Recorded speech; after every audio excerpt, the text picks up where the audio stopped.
What's up, everybody? BlueGabe. You can see I'm in shorts and t-shirts. The sun is shining. We're back in Stuart, Florida. We're home from Kentucky. We put all the turkey hunting gear away. Well, at least for 2 weeks. We're going to Mexico in 2 weeks after our goulds. Today we're on my blackjack. We thought we would be able to come out and catch bait really easily. That's proving to be very difficult. We want to go after a tuna or mutton snapper or mangrove snapper. And to do that, I need some sardines or pilchards. But today I can't catch them. All I can catch is these hornbellies. The hornbellies work really good in Louisiana, but for some reason they don't work very good here.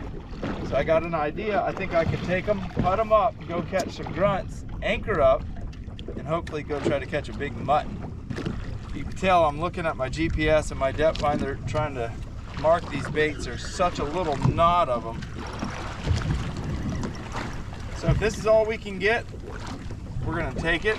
We're gonna go offshore and try to catch some grunts. Hopefully catch a big mutton snapper. Ow! These hornbellies have their name for a reason. They will poke you and it stings like a dang hornet sting. I'll show you one right now. They got a really spiky spike here and some on their belly. Stage 2 of catching bait. We done cut up the hornbelly, folks. I'm gonna show you guys the easiest rig in the world.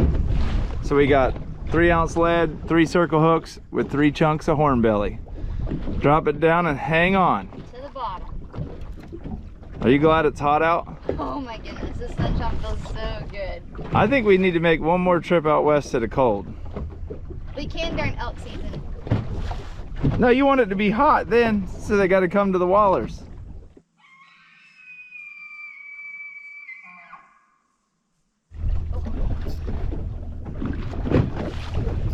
Oh yeah, we got one.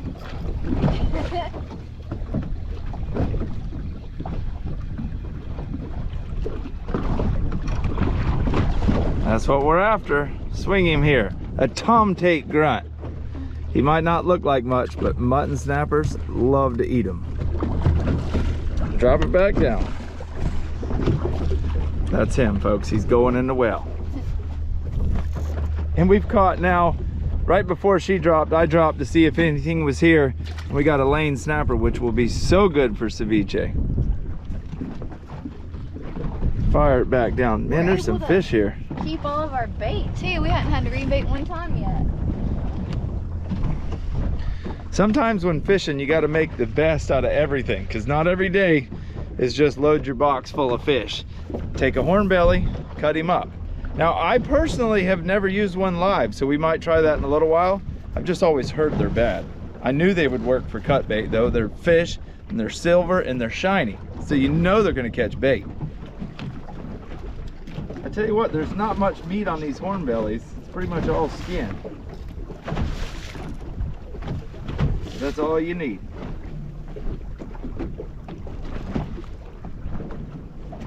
You don't want to use a very big chunk either. You want them to get the hook in their mouth right away.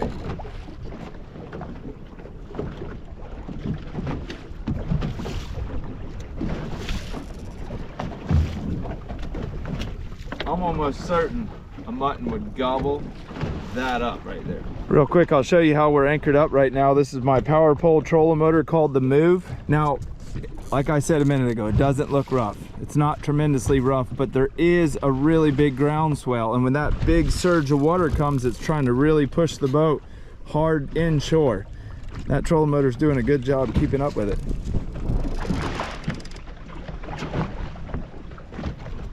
I don't care what you're catching, it can just be a grunt. It's still fun. It's always fun. It'd be really fun if we turn one of these grunts into a 15-pound mutton. Oh my goodness, that's the plan. Hey, 2! You got a 3-fer. 3 for 1, folks. 3 for 1. Nice. Honestly speaking, you can eat those tomtates. They're not really bad at all. You could scale them, fry them whole. You can flay them, you can eat them raw. A good friend of ours from Rhoda, he made one sushi style and they were excellent. I just want to try to catch a big mutton today. That's what we're after, only much bigger.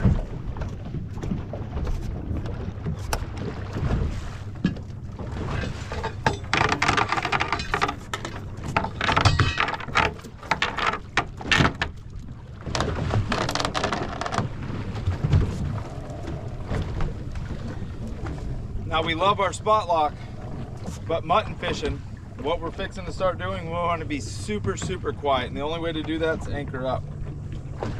We're in about 70 foot of water. See that surge about knocked me down? We're in like 70 foot of water. I'm gonna let out about 150 foot of anchor rope.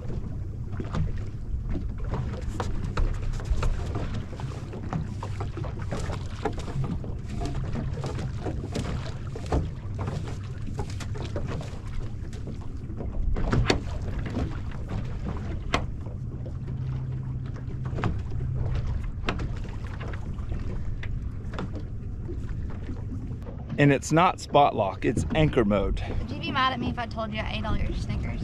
Yeah. Crystal, you want anything from the store? No, I'm good. I get one Snickers bar for breakfast. Can I have half of it? A Snickers bar for breakfast. I'm not grumpy anymore. Got a 40-pound test leader, 4/0 circle hook. The leader's about 20 foot long. I wish it was about double. Now here's the trick. See how my swivel will slide? And I've got about, I don't know, let's see, 11 ounces of lead. I'm gonna pitch it straight back.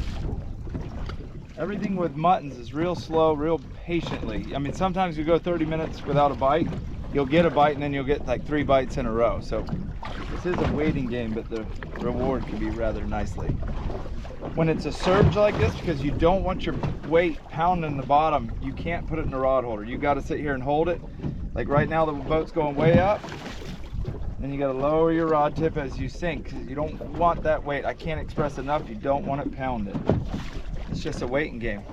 Better make sure your drag's tight, because the Goliath grouper are hungry. A mutton's bite is really distinct. It's a real hard like that. If you think you have one, you reel like crazy. Don't question if he's on there or not, because you have to make up the angle of that leader. I can already tell I'm getting trash fish biting me. That could be the bait down there kicking too.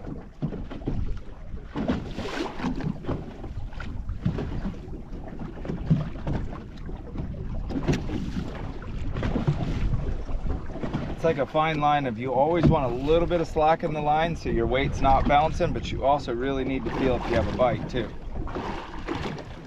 If you do get a bunch of bites like that, you can always reel up and check your bait too. You don't want to be fishing with no bait on it. So I'm going to go ahead and check and see if that was trash fish or was it my bait. We've only got like a knot and a half of tide. Uh-oh. Uh-oh. Something happened. He swam up current with it. I don't know what to say about that. Don't ever lay your rod down like that.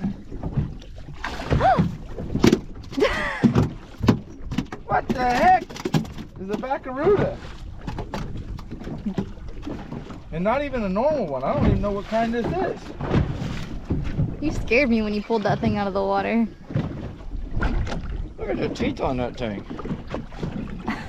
Now, we're on a shortage of bait, so we're gonna keep him. Huge sailfish just free jumped right there. Stop. Are you serious? Yeah. Let's show them our nice cooler bag we just got. Somebody sent me this cooler bag a couple months ago. Heck, it's probably been a year ago. And I'm just now getting around to using it. It's actually nice for a smaller boat like this because it can hold a lot of fish. It can hold big fish, but it doesn't take up a lot of room.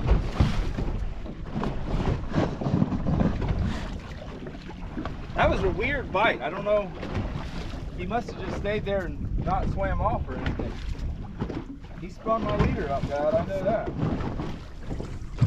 I like to grab it here and pinch it through my fingers, and that'll make that hook spin opposite of whichever way it spun up. Rebait, send her back down. Oh yeah, babe. Pull on him, stand up and pull on him.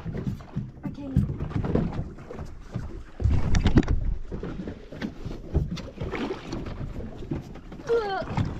Stand up and put your hip in and he's gonna get to that ledge. Okay. With these muttons, or whatever this could be, you have to get it up or the Goliath grouper will eat it.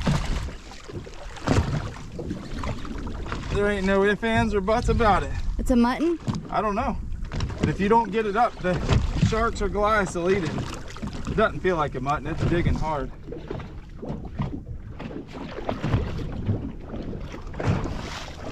big AJ or something.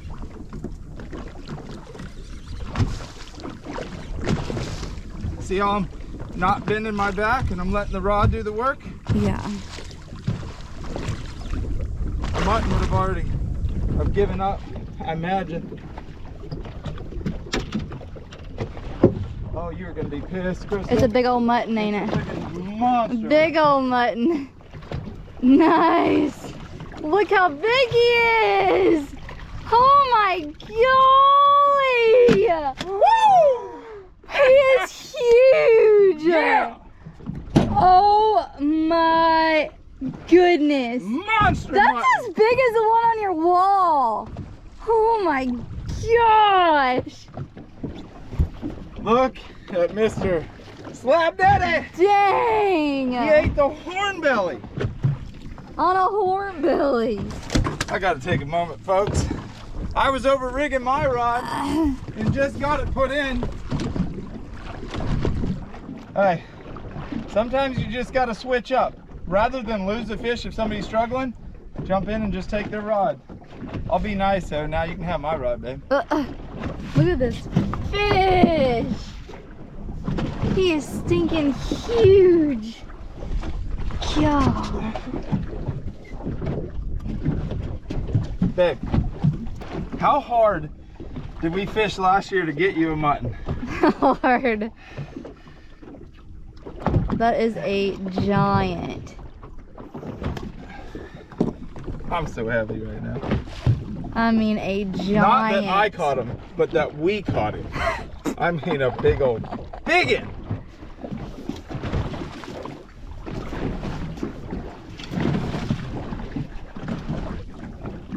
Jump on that rod right there. Good job, babe. Look who's bent, folks. Oh my. Another biggin. Okay. Stand up. That's him. He's gonna get in that wreck. What do I do? Stand up and get your back straight. Oh, he's going. Here, switch with me. Oh, sorry.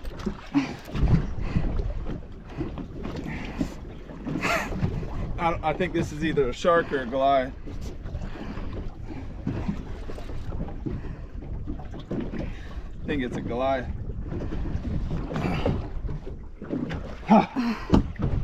Goliath grouper or a shark, one or the other. These big muttons are no joke though. They'll pull like that, and there's big cabera snapper, big gag grouper here, all kinds of stuff. What'd you get, hooked? Oh, your back hurt you? I got burnt by the line. I think the rod butt got me.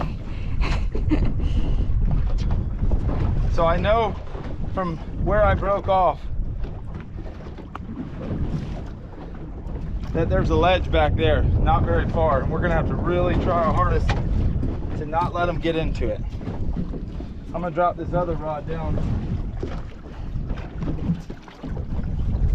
Goliath groupers, if you don't know what they are, they're a huge grouper. There's way too many of them. They need to be harvested. I'm 43 years old. When I was 16, you would hardly see one or two here or there. Now they're just littered everywhere. They're destroying the fishery, in my opinion. And if you ask any other captain or anybody that fishes out here, they'll say the same thing. The only people who really like them are the dive boats. And that's such a small select few because they're making money off people to come look at them. I'm not saying kill them all, just get rid of some of them because there's way too many. I mean, they're 200 to 600 pounds and they eat everything. They're vacuum machines, they eat everything. Ended up only getting those 2 big bites at that last spot, so we ran to the south. There's a whole lot more current up here. Might be able to get us a better catch a mutton here.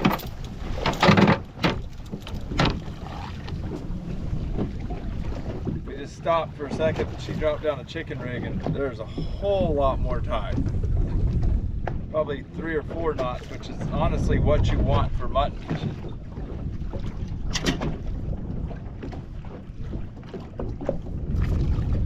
Pull the spot lock up. And it's not spot lock, it's anchor mode. Don't ever want to leave your trolling motor in the water because it could get hung up in the anchor rope and snap it off, and those things are not cheap. They don't give them to you.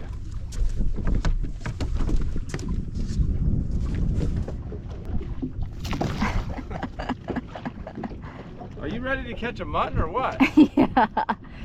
I need to go hit the gym first though, I think.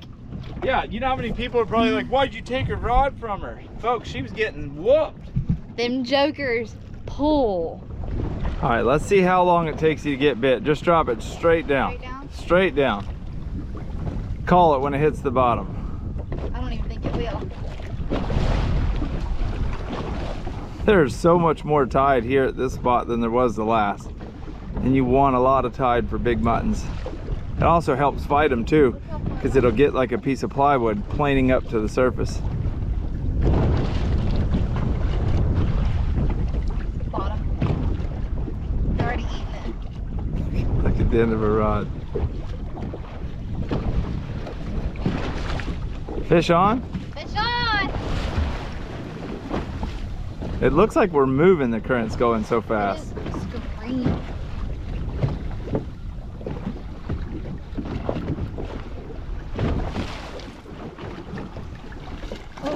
Tom Tates, more mutton bait. Still a fish. So when we came out of Stewart Inlet today, the water was super dirty. We ran up to Loran Tower to try to catch bait, caught a few as you could see. But I knew as the day goes on, if I could get farther south towards Jupiter, the current would probably pick up and the water would get clear. And these are perfect conditions for muttons. But where we're at, there's probably 20 or 30 big resident Goliaths. I already have a feeling if I do hook a mutton, I'm gonna lose him to a big giant grouper. Got the same exact rig on I had earlier. Fingers crossed, we just want one more big one. Go figure, we're sitting in here mutton fishing, only caught one big one. Finally, my good buddy Salty Days, who owns the charter business here in Stewart, Florida, got service and sent me a picture. Look at that, folks. He's caught 3 good dolphins, says they're in 420 foot of water, so we're gonna pull the anchor up and head out. We really only need one big mutton. We've got those lanes too for some ceviche. But before we go, I wanna show you guys a tech tip on how to pull an anchor safely and correctly, and it won't hurt your back the way I'm gonna show you how to do it. First, you can see the anchor rope going straight just like that. Now pay attention, it's gonna get a little technical. All right, I got the motor cranked and I know the anchor rope is straight in front of the boat. So before I even click it in gear, I'm gonna turn and get the bow of the boat going left, just to where I can see the anchor rope. I have to click it neutral just a little bit. All right, now I know I got it off my bow, off the right side. While looking at it, you'll see it in just a second. It'll start to appear. I'm driving up current. Just a second, right here. Now it's crucial that you stay going straight up current. What I'm doing is popping it out of the ground and it'll plane up behind us. You'll start to see it pop up behind me in just a second.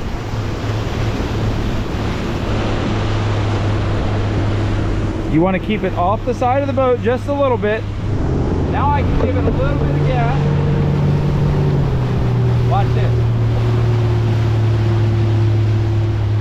Slow the boat down, turn to the anchor, put it neutral. My anchor actually came up to the surface like a flying fish, and now I can pull it in really, really easy. On my contender, we use an anchor ball, which is a totally different technique. But if you don't have one and you have a bat wing style anchor like what I'm about to show you, what I just did is the best way to do it. You can see I'm not even having to strain because the anchor's still up on the surface, slowly sinking.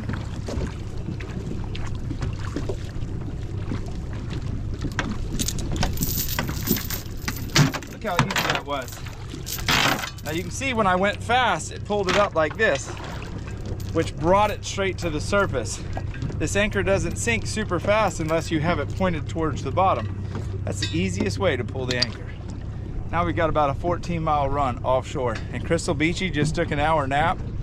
She's gonna look like a lobster in a minute. She's burnt, folks.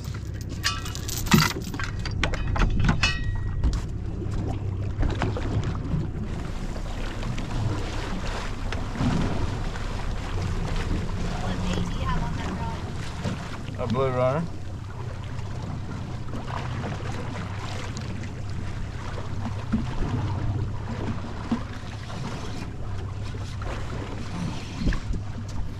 Got him all the way down at 300 foot on the bottom.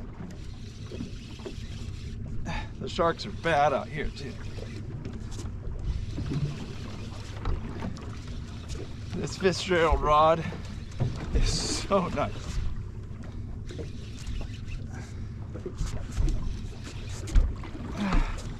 What's it feel like? I don't know. Sort of snappery.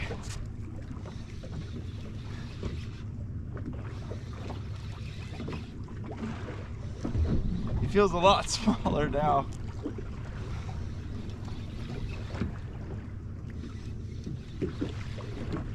I love this part of offshore fishing. Seeing Not what knowing? seeing what is fixing to come from the deep. You never know.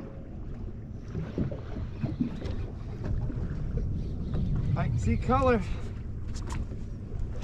Come on. Are we That's a long way down. Ooh, he's coming. Humongous queen. Golly. Look at the size of that thing. Not queen, Yeah, it's vermilion. I said queen, but look how big that vermilion is. This would be a small queen, but it's a huge beeliner. There you go.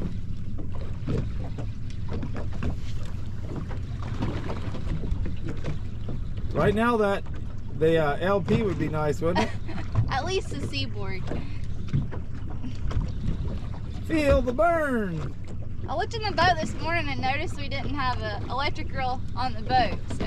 It ripped the rod holder out of this boat the last time I used really? I knew we were gonna have to come with some manpower today.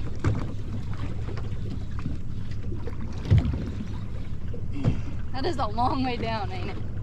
There's a big shark after him. I can see him on the screen. Can you really? Yeah, he's huge. You better reel. No, I think he just came off. My fish just came off.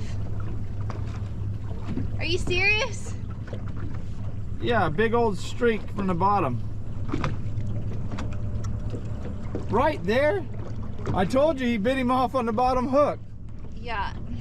He got your We fish. definitely lost our weight. Dang. Y'all come in here and look at him in all his glory. Now the reason I know it's a him is I gutted him. I also took all his scales off.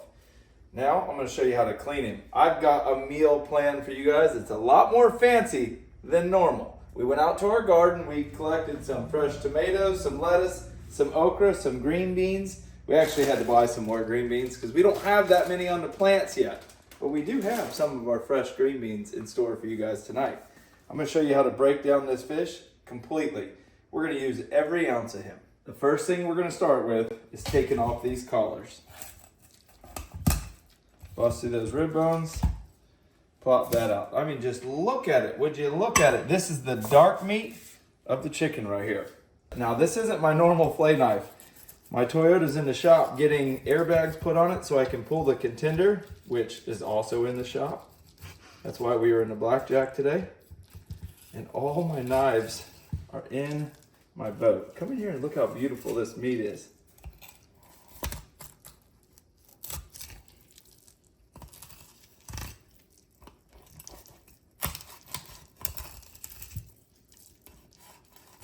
Fish has real big rib bones.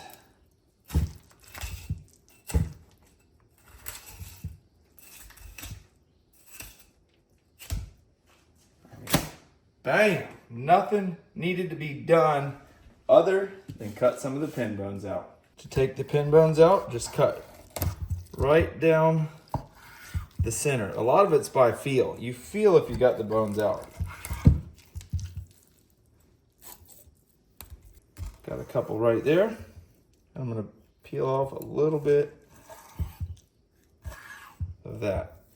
Now this entire fillet, including the skin, is ready to go on the grill. And here I've got half coconut oil, half unsalted butter.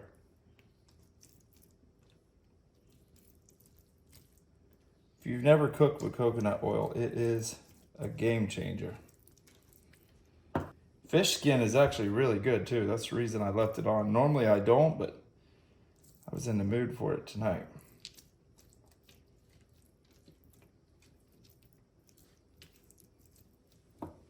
Just hit it with a little bit of Lowry's. Now I'm gonna hit it with a little bit of Himalayan salt, and that's it. We're gonna put it on the grill, 350 degrees for about 10 minutes. This grill mat, somebody sent me, a fan sent it to me. These things are so nice. Nothing will stick to them and they will not burn. That fish will cook. I'll be able to take it off, flip it, easy peasy. Right in here, I've got some corn cooking and it's going to be so good. So I told you I would show you how to break it down. That's the backbone, perfect for soup. Obviously this is the head and it is loaded with meat. Here's the other fillet. Skin on, you can vacuum seal it, whatever you want to do. And there's the two throats. If it was just Crystal and I and the boys eating on this fish would be easily 3 meals. Can't go wrong with a big old fat mutton snapper. And we still have the lane snapper and the beeliners. I'm gonna clean the beeliner for our next door neighbor who took care of our garden the entire time we were in Kentucky, 12 days. And she kept our dog. So she obviously said what kind it is, put the date. Now we're vacuum sealing it. If you need a good vacuum sealer, Outrigger Outdoors, it's all in the link in the description below. You can get a pretty darn good deal on that thing and it's not very expensive.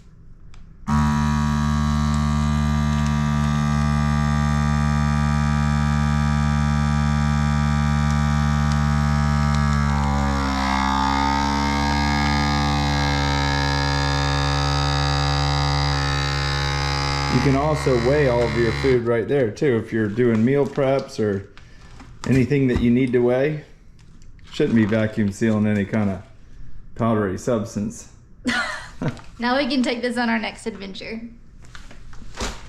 These bad boys right here, we're eating tomorrow night, and a good friend of mine, Jeremy, is gonna come get the head and this for a soup. It's really crazy when it comes to Jeremy because he would rather eat that part of the fish than any part of it. He really doesn't even care about the fillets. I'm gonna take the same exact concoction that I put on the fish, half coconut oil, half unsalted butter, taking the tomatoes, the green beans, and the okra that we actually got out of our garden, plus some store-bought green beans because we need a little bit more than that. It's so pretty. Take about a tablespoon of garlic, some Himalayan salt. Just let it sit there and simmer. You cannot go wrong with this right here. Coconut oil is the trick.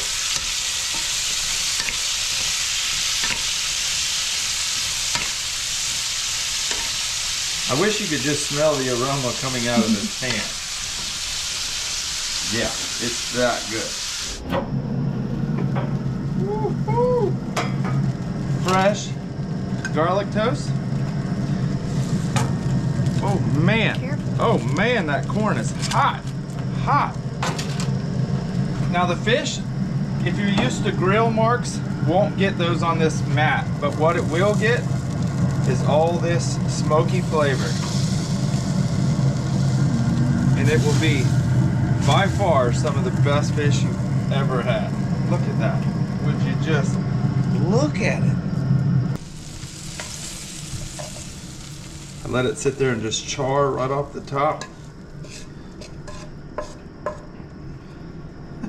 But can you smell it? Folks, that right there is a meal fit for kings. You in a hurry or what? I'm starving. Look at here, look at here. Uh-oh. I'll take it. Uh-oh. Try that right there. Got you a little bit of mustard sauce right here for the fish. It is delicious. I'm going in.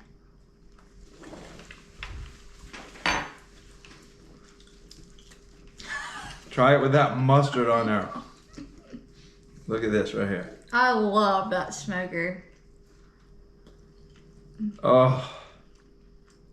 You could smoke a turtle on that thing and it'd be good. This is delicious. Listen, folks. Not that the fish needs anything, but that mustard sauce.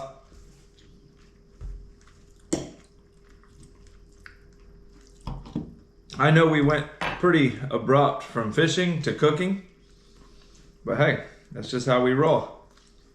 We got home yesterday, unpacked, went on a date, woke up this morning at 6:30, got the boat ready, which was far from ready because I've been fishing out of my contender a lot lately, so I had to go buy new tackle and get new stuff for the blackjack to get ready. The first couple hours was rough. We're used to a 31-foot boat. Not that I haven't used that blackjack offshore. Me and Jake and Luke, the boys were actually raised going way offshore on that boat in rough conditions, but we've been spoiled. So it started out slow and then bam, out of nowhere, Crystal hooked a mutton, was struggling, so I helped her out. Then we caught a big beeliner. Never did see any dolphin. It definitely got rough though on the way in. There was a huge groundswell. It was a good day. I really wish I could taste this right now. This is a 10 out of 10 all day. Babe, you say about everything. No, this is good. I can't even try nothing but the fish. These tomatoes That's right such here good are flavor. the most expensive tomatoes on earth. Everybody's like, oh, get a garden, you'll save money. I don't even want to tell you how That much is money the dang truth. I have into these tomatoes. And how much our water bill has gone up. Yeah. Man, that fish is good. I know it doesn't have the fancy dancy grill marks, but that's just marks. You want the flavor. That grill, oh my goodness, it puts the flavor in it. Like, insane. I don't even know what I'm doing. I might as well, let me just put all this on my plate right now. Rarely do I just dig in and eat a lot of fish. This fish right here is where it's at. You really showed that mutton who's boss today. Mm-hmm. You made Sometimes me proud. you just gotta do it. When you seen that big old red tail coming up, I thought, oh boy. The corn, I just put butter, Parmesan cheese, and some Parmesan like bread style seasoning, and just let it cook in the grill.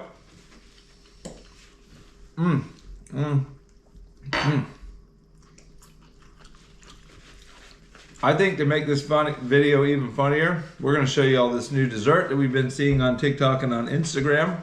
We're going to try to make it in the air fryer. We got vanilla ice cream, cinnamon rolls, chocolate, and caramel syrup. You guys, come here and look at this. Just regular cinnamon rolls.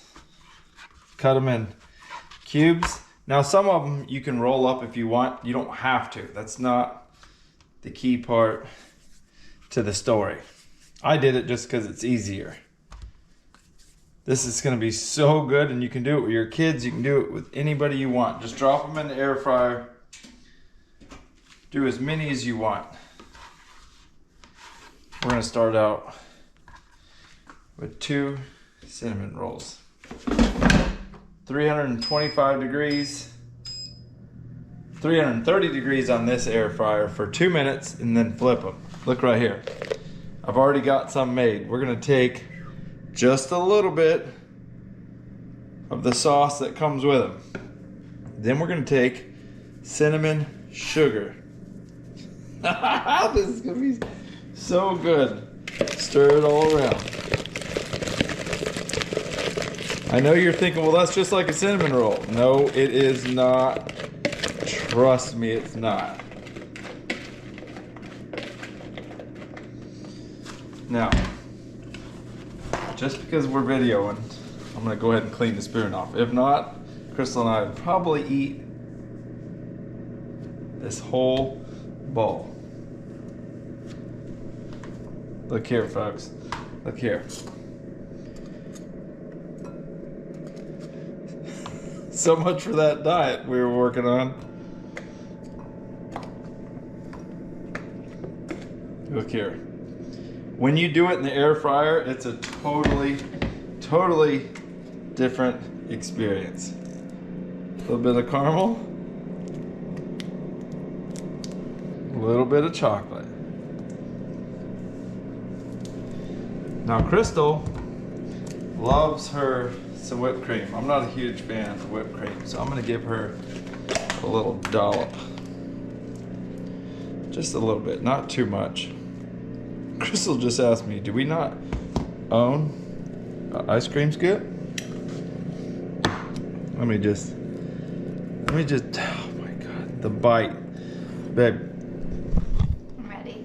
The bite. I'm ready. I'm ready. Put me in, coach.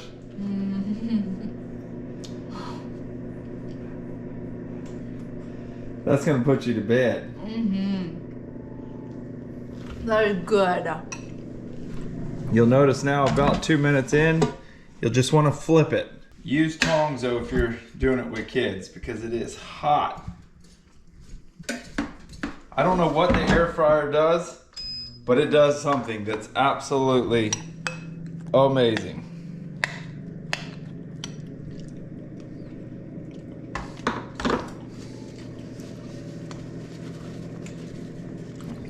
It's a happy belly. Happy belly. You whipped it in the kitchen tonight. You're going in for more? Oh yeah. How much fish did you eat? A lot.